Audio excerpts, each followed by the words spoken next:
Next we have Wayne Pettigrew.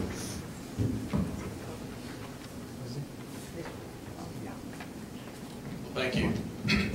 I also got involved because of the detriment that's going on to our country right now. My name is Wayne Pettigrew, born and raised in McAllister. I'm one of the 6 Republicans that's running for this seat.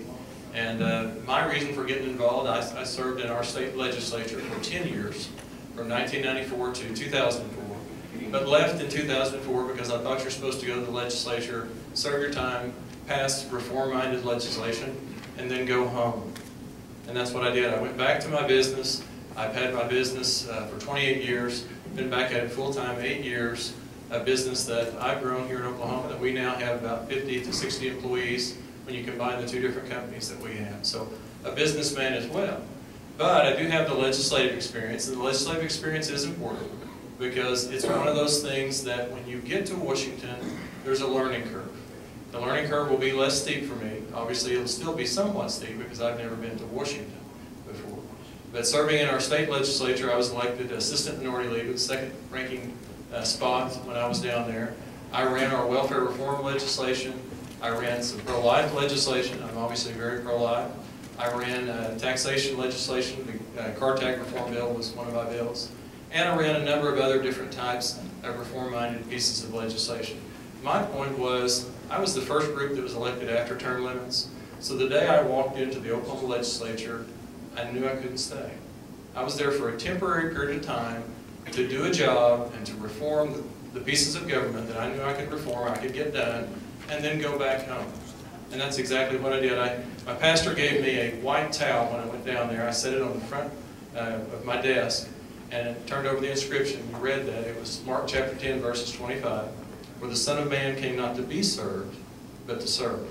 And I emulated that for 10 years in the Oklahoma House of Representatives, running bills and trying to make Oklahoma a better place to live. I actually wrote our contract with Oklahoma in 1995.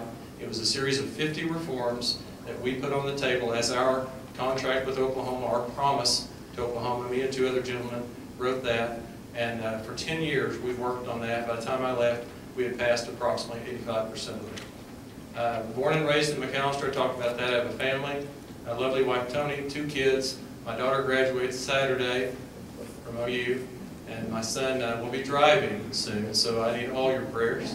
But born and raised in McAllister, I told someone in the audience earlier, we lived right next to the prison, outside the walls. I'm trying to make a point of that. But we actually had a cattle ranch, had about 80 acres. Mom's from Honevy, dad's from Smithville. We're from deep southeastern Oklahoma. Lived in Oklahoma my whole life, very much a part of southeastern Oklahoma. But my reason for running, basically, was my background's accounting, finance, and economics. Whoever goes to Washington is going to have a major mess on their hands, whether they're Democrat, whether they're Republican. If that person goes up there and they have business experience, if they have legislative experience, and if they have financial experience, they're going to have one leg up on the competition, and they're not just going to be another legislative voice. They're going to be a legislative leadership voice. And that's what I hope to do by going to the United States Congress. I appreciate your time. Thank you.